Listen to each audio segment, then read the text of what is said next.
Baiklah, nama saya Prastia Tarigan, NIM 21030614146. Saya dari kelas Peternakan B, Prodi Peternakan, Fakultas Pertanian, Universitas Sumatera Utara. Pada kesempatan kali ini, saya akan menjelaskan beberapa soal untuk memenuhi tugas praktikum biokimia yang dibimbing oleh Ibu Tati Fidiasari, SPT MP. Baiklah, langsung saja untuk pertanyaan yang pertama. Menjelaskan 3 sistem kompensasi pada tubuh ternak. Sistem kompensasi pada tubuh ternak terbagi menjadi 3, yaitu yang pertama adalah dapur darah, yang kedua adalah respirasi, dan ketiga adalah ekskresi ginjal. Yang pertama adalah sistem dapur darah, atau sering disebut juga sebagai larutan penyangga. Larutan penyangga ini adalah larutan yang mengandung campuran asam lemak dan basa. Konjugasinya atau sebaliknya, secara alami sistem dapur bikarbonat digunakan untuk mengatur pH darah, karena darah mengandung sistem dapur asam bikarbonat dan garam bikarbonat untuk mempertahankan pH agar pH tetap normal. pH darah yang normal adalah 7,4, maka diperlukan perbandingan kadar garam bikarbonat dan kadar asam karbonat adalah 20:1. Yang kedua adalah sistem respirasi.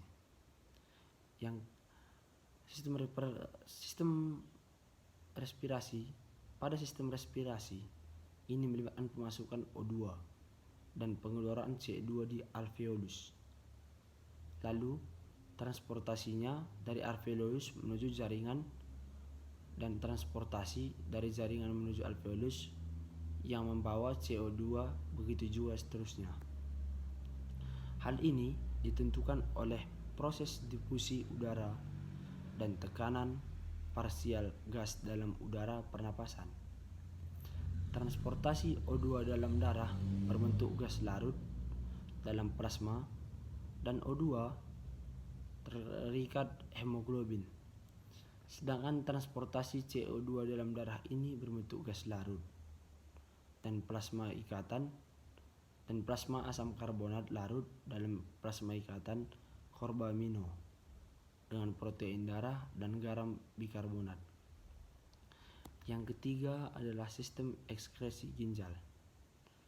Sistem ekskresi ginjal ini mengatur garam karbonat dalam darah dengan cara yang pertama, mobilisasi ion H+ pada tubulus proksimal dengan reaksi Na. Yang kedua, ekskresi ion H+ di tubulus distal ditukar dengan Na. Yang ketiga adalah membentuk amonia NH4+ di tubulus distal menggantikan Na, yang terpakai ketika proses nomor 2 terjadi. Selanjutnya adalah pertanyaan yang kedua. Pertanyaan kedua adalah jelaskan secara singkat proses metabolisme air dalam tubuh ternak. Yang pertama, air masuk ke dalam mulut menuju saluran pencernaan. Yang kedua, air masuk melalui pembuluh darah kapiler untuk dialirkan ke seluruh tubuh ternak. Yang ketiga, air membantu jantung memompa darah ke seluruh tubuh ternak. Saat air sampai paru-paru, terjadi pertukaran oksigen dan karbon dioksida. Lalu yang keempat, ini terjadi pada organ hati. Pada tahap ini akan membantu metabolisme karbohidrat, lemak, dan protein. Yang kelima atau yang terakhir, air menuju ginjal. Pada tahap ini, air membantu ginjal pada ternak proses menyaring zat-zat sisa lalu dikeluarkan bersama air seni atau urin ternak tersebut. Pertanyaan yang ketiga adalah jelaskan dari manakah sumber air pada tubuh ternak. Sumber air pada tubuh ternak terbagi atas 3. Yang pertama, sumber air pada tubuh ternak Air minum. Air minum adalah air bersih yang bersuhu ruang dan terbebas dari cemaran bahan-bahan berbahaya yang terkandung. Golongan air yang cocok untuk ternak adalah air golongan C. Air yang terkandung dalam pakan seperti pada pakan rumput, pakan konsentrat, dan jenis pakan lainnya. Lalu yang ketiga adalah air metabolik. Air yang didapat sebagai hasil dari oksidasi makanan dan sintesa molekul yang kompleks dalam tubuh.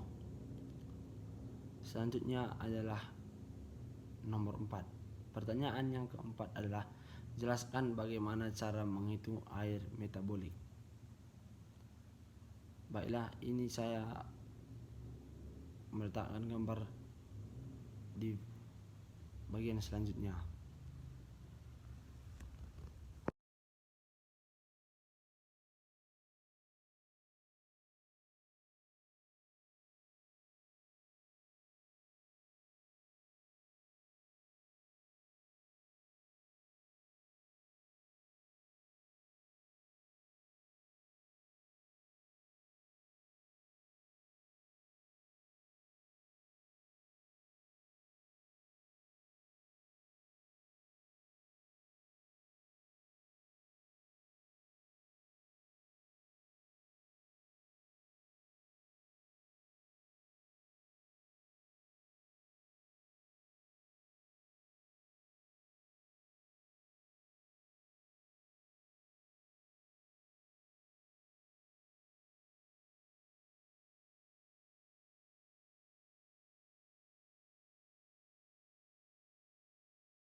Pertanyaan yang kelima adalah faktor apa saja yang mempengaruhi ekskresi dan kebutuhan air?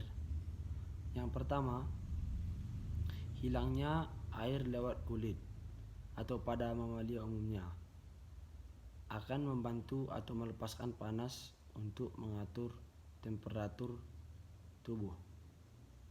Jumlah air yang hilang melalui kulit akan meningkat. Dengan meningkatnya juga aktivitas fisik dan temperatur lingkungan. Yang kedua, hilangnya air melalui ginjal. Sebagai air seni atau urin, ini sangat dipengaruhi oleh banyak faktor. Pakan yang kadarnya protein dan mineral tinggi akan meningkatkan hilangnya air melalui kencing. Di samping itu, meningkatnya mineral, natrium dan dalam tubuh akan banyak air yang diabsorpsi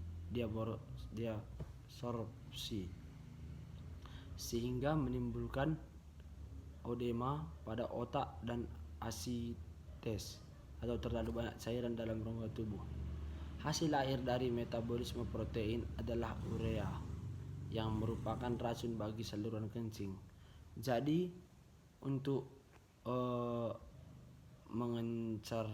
mengencerkannya diperlukan air sampai konsentrasi yang tidak berbahaya. Hilangnya air melalui pernapasan hampir 40% pada unggas. Saluran pencernaan. Bentuk pakan dan susunan pakan mempunyai pengaruh nyata. Contoh pakan serat mempunyai sifat pencahar yang menyebabkan banyak air yang keluar bersama feses. Ekskresi kotoran sapi lebih basah dari kambing.